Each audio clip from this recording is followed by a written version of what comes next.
I'm Isaac, and me and my flatmate Manuel were so bored during lockdown, so completely bored, and we had no internet for over a month as well, that when lockdown ended we decided, let's walk from our flat in northwest London to a pub in Colchester, walking over 120 kilometres, and on the way let's go to every single other pub that we go past. We told all of our friends we're walking from London to Colchester, and they all just said, no, you're not. No one believed us. So we left our flat with a plan of 59 pubs that we were planning to go to. The first one was fine, but the next two after that were closed because of COVID. And then we found a couple of pubs that weren't even on our plan. So within 2 or 3 hours of leaving, we'd already gone quite off our original plan. Most of the actual day was quite uneventful from then on until we found a casino. And I said, should we go inside? And Mum was like, all right. So we went in and I had to go on the betting machine. We were only there for about 10-15 minutes and I won £30. And I was like over the moon about it. I was ecstatic. 28 quid. That's how you do it. Damn. We were really drunk at this point. We'd had about 10 or 11 pints in, half a day really. And we were walking down these roads and I suddenly noticed the number plates. In the middle of the number plates of the cars was the number 69 and another car 69, another car 69. And this just got repeated on about 12 or 13 cars in a row and it was just weird. So we kept walking and we had about 3 or 4 more hours to walk until we reached the hotel we'd booked. We got there about 5:30 in the morning. We were exhausted. I mean, day one hadn't gone exactly as we'd planned it and some weird stuff happened and we were so drunk. But yeah, interesting stuff happened and that was the end of day one.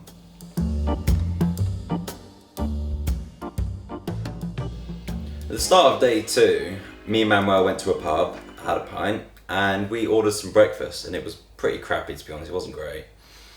And we kept walking after this, and we went through a really sort of nice posh area with lots of mansions. They all looked completely different from each other, and it was really nice start to the day.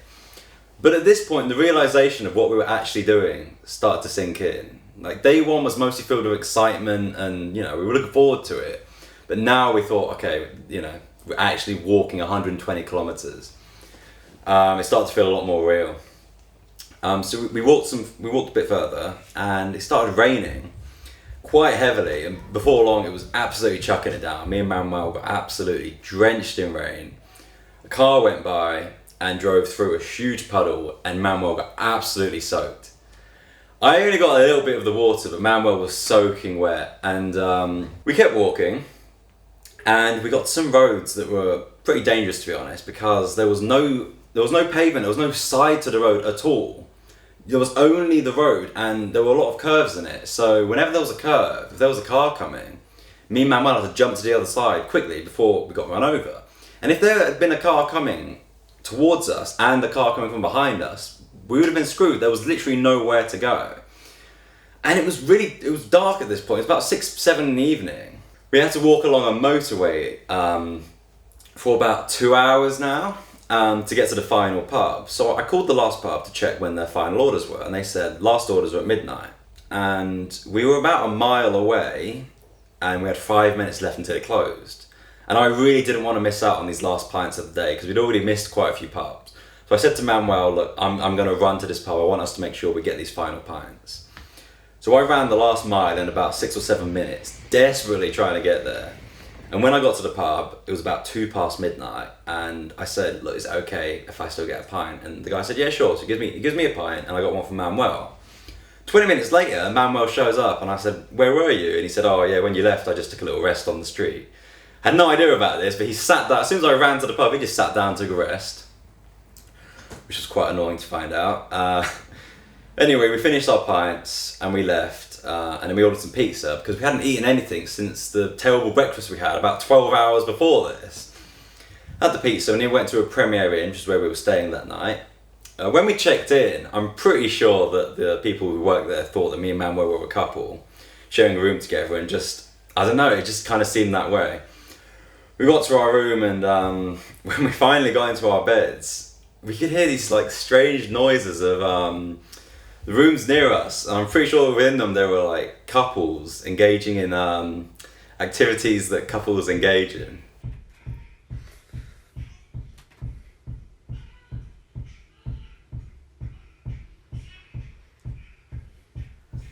And that was the end of day 2. At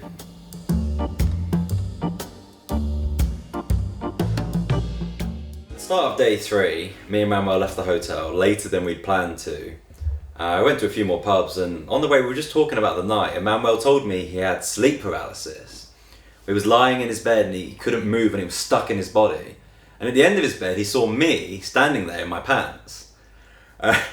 And the weird thing is, when I woke up, I wasn't in the position I went to bed in, but also all my sheets and my duvet had been completely moved. So, I mean, I've sleepwalked in the past, so we don't know to this day whether or not I actually did get to the end of his bed and just stand there staring at him. We walked a bit further, and at one pub I went to the toilet, and on the way my foot really started hurting. And when I left the toilet, my foot was absolutely killing me. I mean, I think it's because of the strain of the 80, 90 kilometers we'd done, but it was unbearable. And I said to Manuel, you know what? I genuinely don't think I can go on. I'm pretty sure I'd broken my foot. It was absolute agony. But because we'd come so far, we soldiered on. I ignored the pain. I mean, this day was depressing. Like, the first 2 days, the first day was great. The second day, it wasn't bad. At this point, we just wanted to get it over and done with. We'd come this far. We were walking so slowly. I mean, looking on the maps on our phone, an estimated 1 minute walk on the maps was taking us 5 minutes in real life. That's how slow we were going. And it got to a point where we thought, you know what, we just can't go on anymore. We physically couldn't go any further. We sat down on the edge of the road and tried to order an Uber to Colchester. Problem is, there were no Ubers available because we were in quite a remote area. So we had to walk a little bit further, and we found a sign that said, "Welcome to Colchester." So even though we hadn't walked from our flat in London to the pub in Colchester, we did make it to Colchester, which in itself is a pretty big achievement. And the final pub, which was the Marquee in Colchester, we got there, and the reason I wanted to take Manuel there is because I've got a lot of funny, interesting stories from the last few years of my life, which quite a few people have heard about before.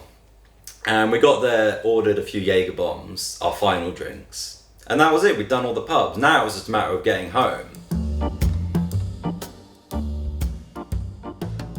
We finally made it back to the flat, and we completed our journey. We'd walked from our flat in northwest London all the way to Colchester. Over 120 kilometres, about 30 pubs, about 30 pints, over a 3-day period. It was incredible. I mean, even though physically we felt terrible, I mean, I did have a broken foot after all, we felt so accomplished, and like we had this achievement that we can talk about, and a funny story to tell people as well. And that is the end of the story. Yeah.